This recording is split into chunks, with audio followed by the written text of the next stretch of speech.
Buenos días a todos. Muchísimas gracias por acompañarnos en este acto de bienvenida a Colombres del profesor Douglas Massey, Premio Princesa de Asturias de Ciencias Sociales 2025. Muy resumidamente, Douglas Massey es una autoridad eminente en la sociología y antropología del fenómeno social y demográfico de la migración.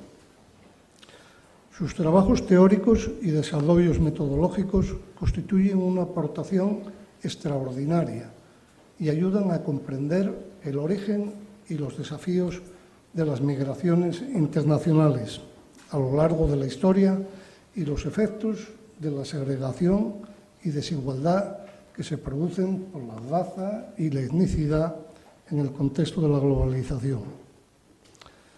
Es un honor tenerle aquí en Colombres. Y su visita a esta Casa de la Emigración, que es el Archivo de Indianos, nos produce un sentimiento de orgullo y de satisfacción.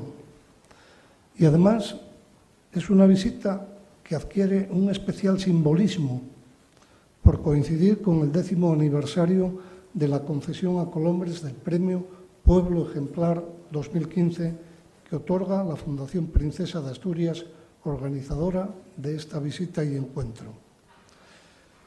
Bienvenido, profesor Massey, y reciba la felicitación de nuestra Fundación y de cuantos hoy estamos aquí por este galardón que reconoce toda su ejemplar trayectoria profesional, académica y social. Y también nos acompaña hoy en la visita al museo y exposición el profesor Joaquín Arango, catedrático emérito de Sociología de la Universidad Complutense de Madrid, además de dirigir diferentes grupos de investigación de migraciones. Ha sido presidente del Centro de Investigaciones Sociológicas, subsecretario de Educación y Ciencia, presidente del Foro para la Integración Social de los Emigrantes, entre otras responsabilidades en centros de estudios y organismos nacionales e internacionales. Profesor Arango, quiero darle igualmente la bienvenida a esta casa. Es una ocasión extraordinaria que hoy compartan con nosotros sus impresiones sobre algunas dimensiones históricas de la migración que queremos plantearles. En primer lugar, una introducción histórica. Cuando la gente de diversas procedencias llega a una cultura dominante, aparecen una serie de problemas y muchos grupos son resistentes a la aculturación y a la asimilación.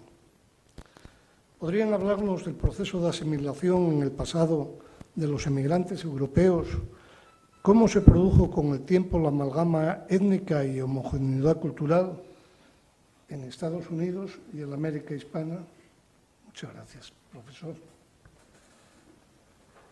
Pues la migración internacional tiene una tradición muy larga en los Estados Unidos. Mis abuelos fueron, en mi lado materno de mi familia, mis abuelos eran inmigrantes de Finlandia al estado de Montana. Mi abuelo trabajó en la mina de cobre en Butte, Montana, y mi abuela trabajó en la cafetería que dio comida a los mineros. Y no se conocieron en Finlandia, pero se conocieron en Montana y fue ahí que se casaron. Entonces, mi abuelo sufrió daño en sus pulmones en un incendio dentro de la mina y no podía trabajar en la mina nomás. Entonces llevó la familia de Montana al territorio de Alaska, donde la compañía de cobre había abierto una nueva mina. Y él trabajó en el ferrocarril que fue de la mina al puerto en un pueblo que se llama Córdoba, pero realmente no es Córdoba, es Córdoba. Fue fundado por exploradores españoles en el siglo XIX, XVIII. Y conozco a través de la historia, de trayectoria de mi familia, los desafíos de los emigrantes Mi madre fue, obviamente fue hija de inmigrantes y de ella recibí mi educación y siempre he tenido mucha simpatía con los inmigrantes de cualquier grupo.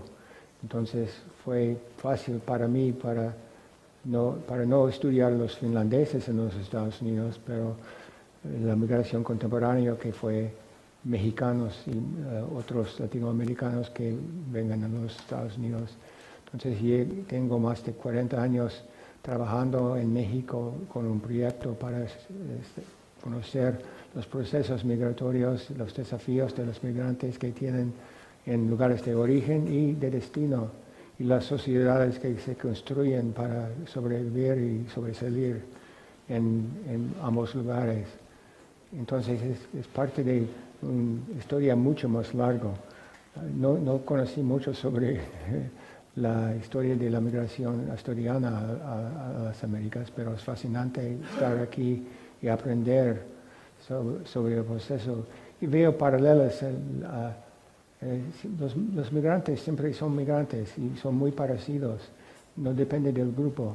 Entonces los europeos llegaron escapando pobreza en sus zonas de origen y buscando oportunidades en las Américas, no solamente en los Estados Unidos o Canadá, sino también en Argentina, Brasil, Cuba, México y otros lugares. Y los procesos son paralelos en todos los lugares, forman sociedades, forman asociaciones para avanzar, para proteger los miembros del grupo y para facilitar la integración en la sociedad en lugares de destino. Y se ve esto en la historia de mi propia familia. Mi madre nació en Cordova, Alaska, en 1924, y fue una familia muy pobre, pero creen en la posibilidad de adaptar a través de la educación. Mi madre fue una buena alumna en la escuela pública de Cordova, Alaska, y graduó encima de su clase de 12 personas. Y trabajó por un año en Cordova y luego fue a Seattle, Washington, para asistir a la Universidad de Washington, donde conoció a mi padre, que fue nativo de los Estados Unidos, de origen británico de muchos años. Y cuando mi abuela paterna conoció de mi madre, no fue muy alegre, porque mi madre fue solamente una hija de inmigrantes y mis abuelas maternas no han cumplido la primaria, entonces no estaban bien educados, entonces no vio a mi madre como una buena mujer para mi padre, y intentó frenar y parar la relación por confiscar. Tomó el anillo de mi padre para ponerlo en una caja fuerte en el banco para que no se pueda casar con mi madre. Y obviamente aquí estoy, fue un fracaso total, pero así son los desafíos, y es por eso que siempre estoy por el lado de los migrantes. No depende de dónde vienen y a dónde van, los desafíos y los problemas son los mismos, y mi punto de vista es si das unas oportunidades a los migrantes, van a sobresalir y van a avanzar y van a ayudar a construir la sociedad de sus países de destino. Entonces es algo personal para mí, no es algo abstracto. En más de 40 años trabajando en México he conocido muchos migrantes mexicanos y no veo los mexicanos como algo extraño, algo diferente. Veo mi propia familia y historia de mi propia familia, pero en el mismo sentido. Entonces, para mí la historia no es en el pasado, es algo en el presente, y el pasado siempre informa el presente, y esto es importante mantener en mente para todos los europeos y los norteamericanos ahora. Hay una época de nativismo y xenofobia en los Estados Unidos porque los nativos ahora han olvidado sus pasados y no saben bien la historia y tenemos que realizar que en este mundo todos somos emigrantes. La raza humana evolucionó en África y en todo el resto de los continentes llegan por la migración y estamos todos descendientes de inmigrantes, no depende de dónde ni cuándo. Y este es mi punto de vista. Me gustaría escuchar lo que Joaquín tiene que decir sobre esto. Muchas gracias, David, muchas gracias, Santiago. Mi familia tiene poco que ver con la experiencia migratoria tan rica como la del profesor Massey. Lo único que puedo decir al respecto es que tengo sangre asturiana considerable porque la familia de mi padre fueron asturianos, de mi abuela paterna en Luarca y de mi abuelo paterno en Cangas del Narcea, y siempre me he sentido muy bien con esa sangre asturiana en mis venas.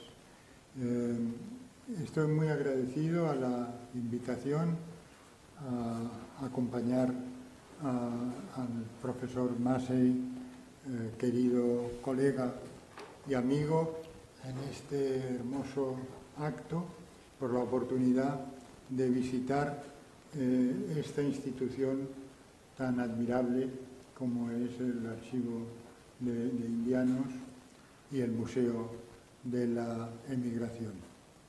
Cuando recibí la invitación me llamó la atención la denominación que se había previsto, el título que se había asignado a este acto, Migraciones Ejemplares.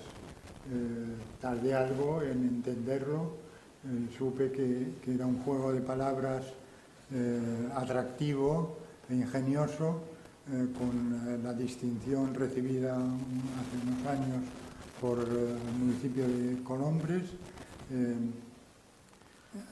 beneficiándose de esta tradición hermosa creada en Asturias.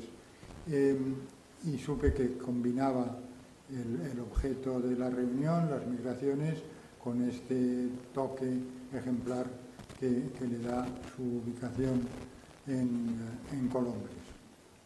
Estas migraciones que estamos evocando son ejemplares no solo por esa conexión, sino porque en la historia de la migración en el mundo contemporáneo, pocos ejemplos tan admirables y tan valiosos pueden reseñarse como el que estamos viviendo en este acto, acerca del cual el director del museo nos ha ilustrado con tanta riqueza. Esas migraciones fueron verdaderamente admirables, privilegiadas, podríamos decir, porque en la historia de la migración pocos casos han reunido condiciones tan propicias y tan favorables como el de la emigración de asturianos a Cuba, México y a los otros, Tampa y a los otros lugares donde se produjo esa emigración asturiana. Y son tiempos admirables que contrastan drásticamente con las sombras que ensombrecen, valga la redundancia, las migraciones de nuestro tiempo. Si hiciéramos un retrato robot, una fisonomía de las migraciones de hace un siglo o siglo y medio protagonizadas por asturianos y las que vivimos en nuestros días, el balance no puede ser más desigual. Esas migraciones asturianas del último tercio, último cuarto del siglo XIX y primeros decenios del siglo XX resultan verdaderamente admirables, ejemplares, si las vemos sobre el telón de fondo de las migraciones actuales, contemporáneas. Podría decirse que es difícil encontrar fisonomías tan dispares la una de la otra, para ventaja de la que hoy estamos evocando en la experiencia asturiana. Por todo lo que hemos visto en esta gratísima visita guiada y por lo que nos ha transmitido, lo que nos ha ilustrado el director del Museo de la Fundación, pocas experiencias migratorias han sido tan afortunadas y tan admirables a la vez como la que hoy nos reúne. Por un lado, porque los resultados fueron, podríamos decir, inmejorables. El director del museo nos ha dicho que hubo fracasos también, que hubo experiencias menos afortunadas, más dolorosas, pero vista en conjunto, la emigración asturiana fue una historia de éxito, por los valores que proyectó y estableció, y por los resultados favorables, propicios, que resultaron de esta experiencia. Fueron ejemplares, yo diría que por dos razones.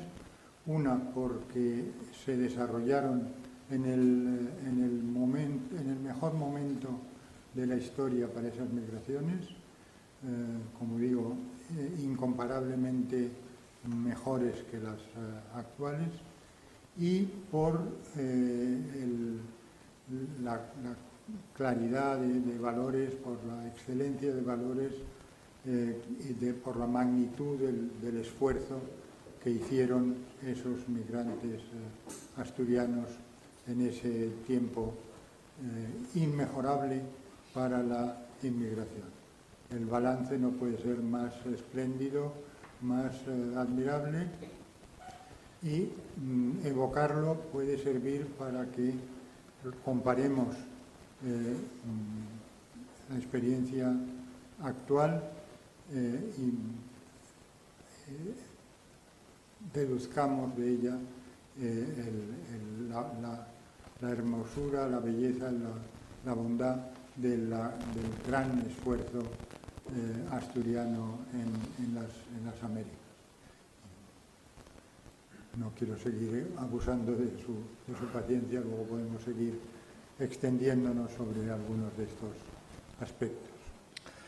Profesor Masi, comparados con el pasado, las nuevas inmigraciones en Estados Unidos son completamente diferentes a la primera migración europea, por su procedencia, latinoamericanos y asiáticos, y además en las circunstancias estructurales del presente.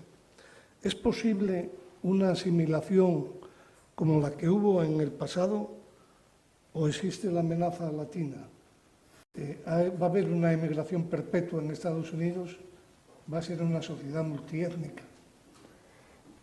Sí, a largo plazo sí, es lo que pasa. Cada grupo llega y está excluida y sufre discriminación, pero a través del tiempo, con la segunda generación, con avances en educación, un proceso de asimilación.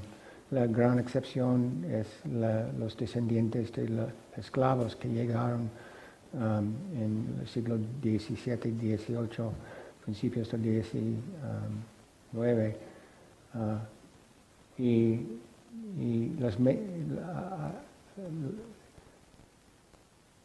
El contexto de recepciones ahora es completamente diferente que lo que vimos en principios del siglo XX, porque al principio del siglo XX no había restricciones, no había límites en el número de inmigrantes, o la cantidad de inmigrantes que los Estados Unidos podía aceptar.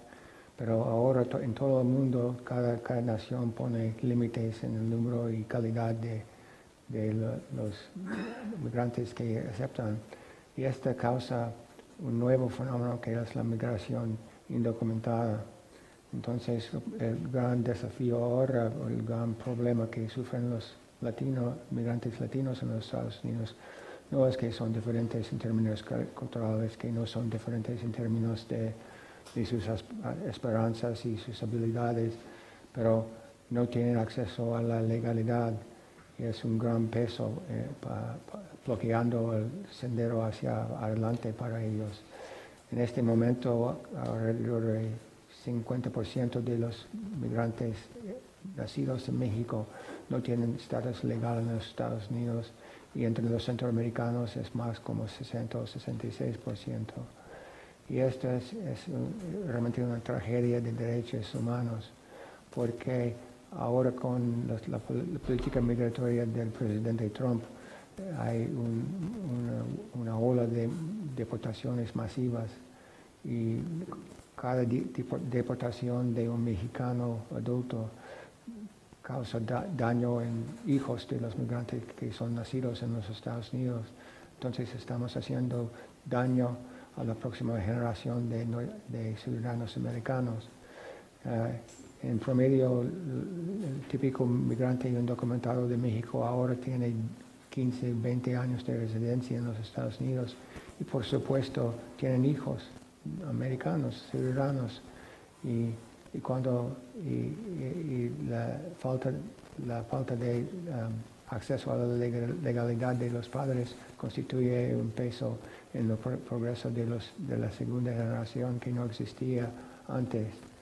Y esto es algo que tenemos que resolver. Pero ahora, como muchos países, estamos experimentando una ola de racismo, de nativismo, de xenofobia, y es parte de una reacción más amplia contra la globalización en todas sus formas. No es solamente los migrantes son visibles y fácil de echar la culpa a este grupo porque no tiene defensa, pero realmente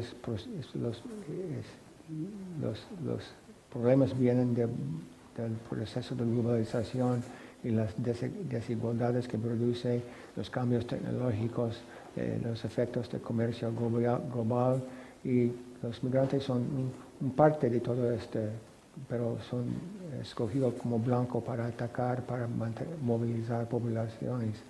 Y tenemos que sobresalir de esta época en la historia americana. Siempre en la historia de los Estados Unidos hemos tenido épocas de nativismo y xenofobia. El primero fue en 1840 y 50, cuando los irlandeses y alemanes católicos llegaron a los Estados Unidos, fueron recibidos con mucho prejuicio, discriminación y exclusión. Luego los chinos en 1880, luego los judíos y italianos y católicos de Polonia en los años 20, y resultó que había leyes contra los inmigrantes, límites impuestos a los inmigrantes, y lo que vemos es que en la historia cuando dos cosas coinciden en el tiempo, tenemos una reacción anti-inmigrante. Es cuando hay mucho cambio socioeconómico a través de comercio y cambios tecnológicos, y una subida de la desigualdad económica y inseguridad económica. Cuando esto pasa al mismo tiempo que la población está en proceso de cambiando en términos demográficos, términos étnicos, cuando tenemos cambios demográficos en la composición de la población y desigualdad y inseguridad al mismo tiempo, hay una reacción. Es lo que estamos viendo ahora y tengo fe que últimamente vamos a pasar esta época también, pero ahora es un momento de peligro bajo el presidente Trump porque está tomando medidas sin precedente en bloqueando la entrada de inmigrantes, deportando a los que existen y atacando a todos los extranjeros irrespectivo de su estatus legal. Y si pueden atacar inmigrantes en esta manera, si pueden atacar los nativos al mismo tiempo. La ley es la ley y no está obedeciendo la ley. Y cuando la ley está violada, todos somos vulnerables a ataques en el futuro y tenemos que actuar ahora para parar las deportaciones y las detenciones que están pasando.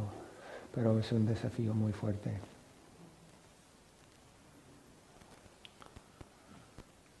Sí, profesor Arango, esta Casa de Colombres, que llamamos Casa de la Migración, es como un espejo que nos devuelve una imagen en el tiempo. Es decir, la memoria histórica debería propiciar una actitud más acogedora hacia la inmigración que nos llega a España. Sin embargo, los medios de comunicación y algunas fuerzas consiguen polarizar el debate y producir rechazo. ¿Cómo es la situación de la inmigración en España en este momento?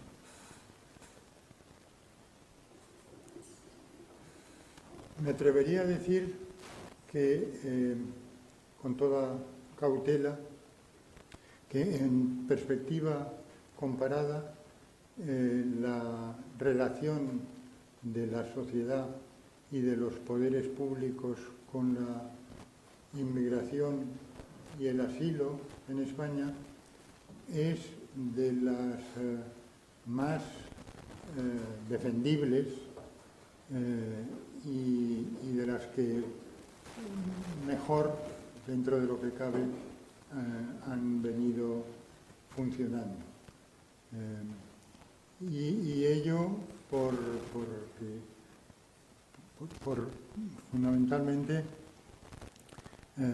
por la aceptación muy amplia que la venida e instalación de inmigrantes ha tenido y tiene en España. Digamos que la situación, por supuesto, dista de ser satisfactoria. En el caso de España, fundamentalmente porque hay déficits de integración que no tienen que ver con las actitudes ciudadanas ni con la orientación de la mayor parte de los poderes públicos, sino con la insatisfactoria inserción de los venidos de fuera en el mercado de trabajo y en la estructura económica.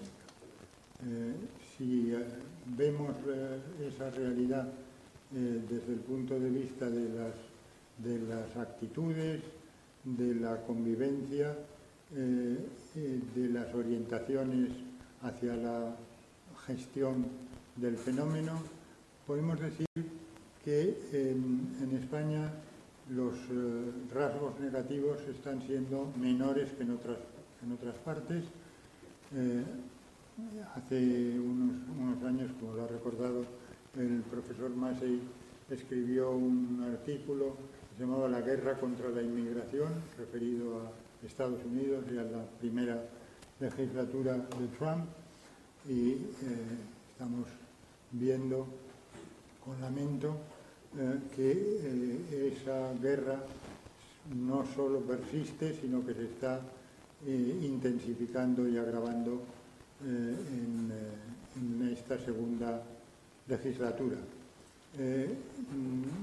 En Europa también se sienten estos vientos huracanados, también el mundo convulso de nuestros días está dejando su huella lamentable sobre la inmigración, no en un grado tan extremo como el de Estados Unidos, como lo ha descrito el profesor Massey, pero digamos que las manifestaciones de retroceso en el caso de Europa son notables y la mayor excepción al respecto es la proporcionada por España. Pero como digo, la inserción laboral de los venidos de fuera es muy subordinada y desfavorecida, y eso requiere esfuerzos cuantiosos, entre otros en inversión en políticas de integración. Pero a salvo de esa inserción desfavorecida, puede decirse que el caso español es de los más estimables, por lo menos en el panorama europeo y noratlántico. Yo diría lo mismo. Los Estados Unidos obviamente no es un modelo de referencia ahora.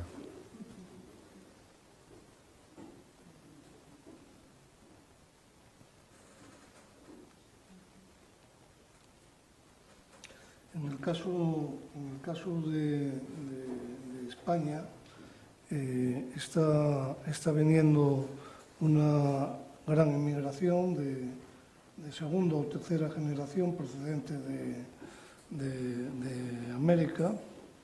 Debería España promoverla, regularla. Es una inmigración además que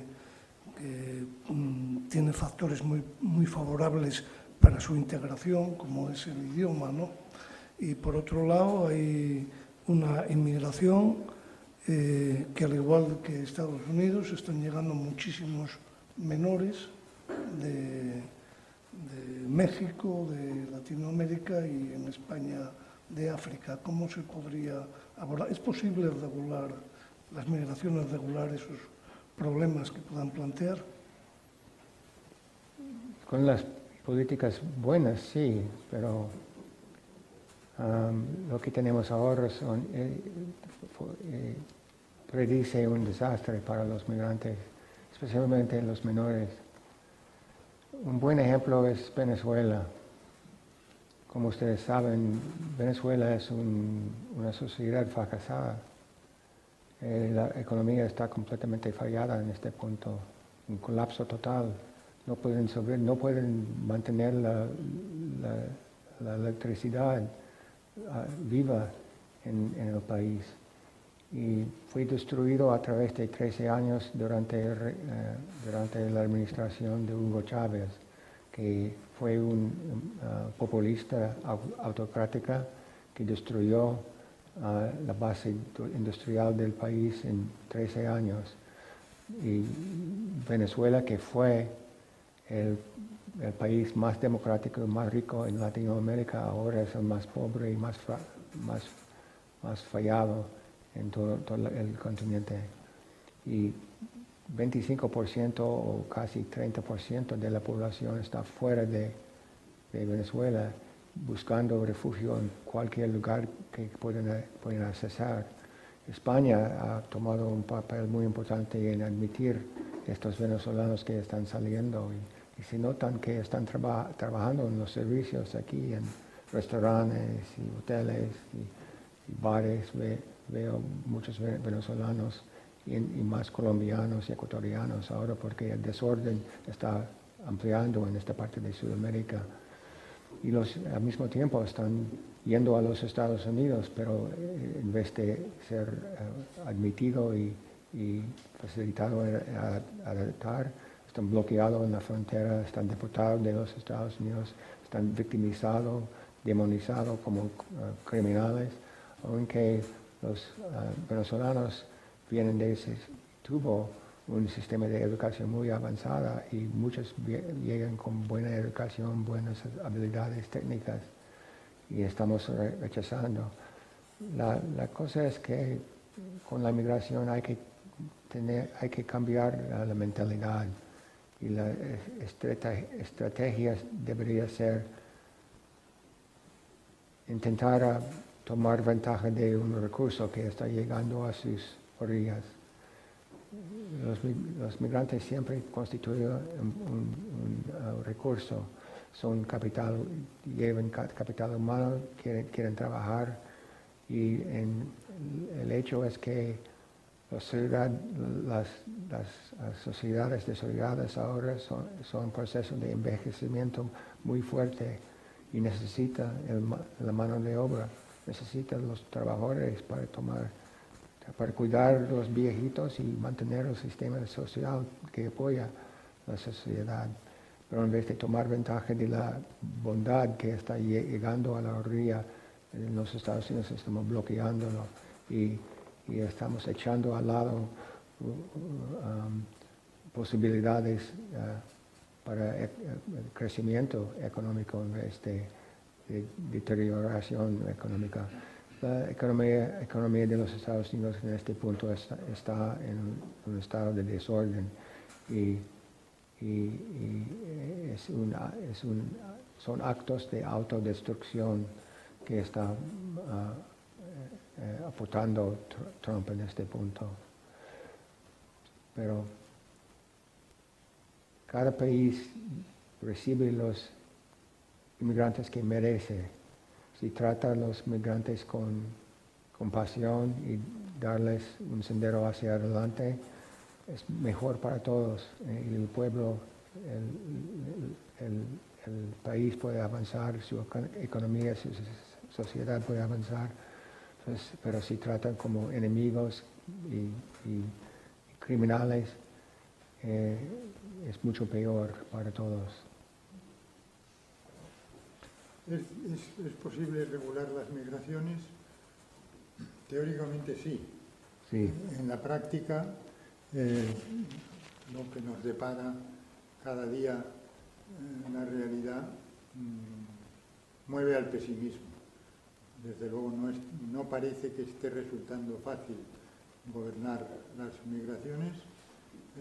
Es posible, sí, hay algunos casos como Canadá, Australia, Nueva Zelanda, poco numerosos, donde las cosas funcionan de manera bastante satisfactoria. Acabo de mencionar el caso de España, en que con modestia y condiciones menos favorables y propicias que los que acabo de mencionar, se puede gobernar razonablemente las migraciones, pero las cosas van a peor en gran parte del mundo. Y eso pone en manifiesto que no es dista de ser fácil la gobernanza de las migraciones. No porque no se sepa qué hacer, hay trabajo abundante realizado en este sentido, por ejemplo, por las Naciones Unidas y por otros organismos internacionales que indican lo que habría que hacer para que la realidad fuera más satisfactoria de lo que es. El problema es que no se cumple. En general, esas recomendaciones que emanan de acuerdos internacionales y de análisis profundos no se está cumpliendo en muchos sitios. Yo creo que, como ha dicho el profesor Massey, la clave es el diseño y la implementación de buenas políticas. Políticas que deberían proyectarse en dos vertientes.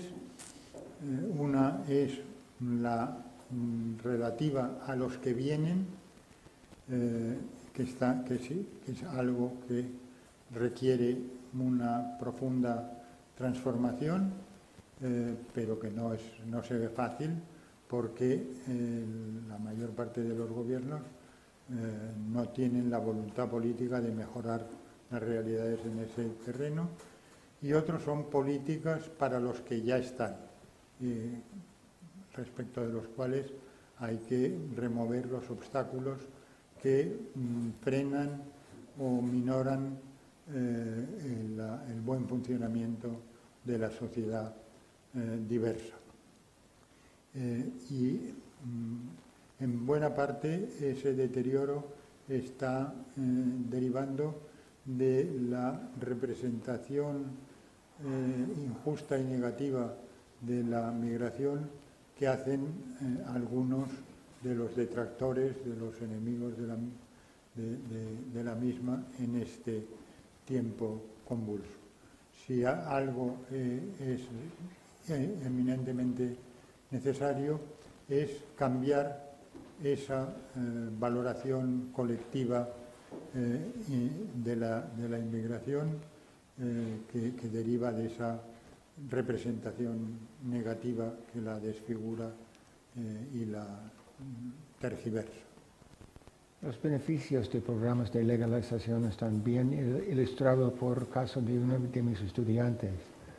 En 1986 había un proceso de legalización de 3 millones o 4 millones de personas que habían llegado y tenían más de 5 años de residencia, podían legalizar.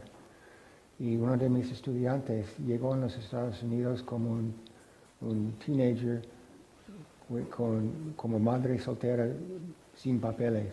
No, esto no parece un buen futuro para una mujer soltera sin papeles, pero podía legalizar con este programa de legalización en 86, 87 y podía terminar su high school y luego ir a un colegio de comunidad, community college, para sacar un título de dos años, luego trasladar a la Universidad de California, Irvine, terminar su licenciatura en la Universidad de California y luego vino a estudiar conmigo en la Universidad de Pennsylvania, recibió su doctorado en sociología y ahora es profesora en Texas Tech, la Universidad de Texas Tech en Texas. Entonces, con el estatus legal y con la ambición que tenía podía sobresalir todos los desafíos y llegar a ser un miembro productivo de la sociedad norteamericana, profesora en una universidad en Texas. Y esto es un buen ejemplo. Estamos hablando de ejemplares. Ella es un ejemplar de lo que pasa cuando hay senderos abiertos para los migrantes que llegan y pueden avanzar. Si no podemos ofrecer un estatus estable y legal, la integración es casi imposible. Bueno, ya tenemos que finalizar, pero una última reflexión con todo que esto ustedes dicen, y para evitar el choque cultural, además de adaptarse los inmigrantes a nuestros valores, debemos también nosotros adaptarnos a los inmigrantes. Es decir, que la integración, en todo caso, debería ser bidireccional. Muchas gracias.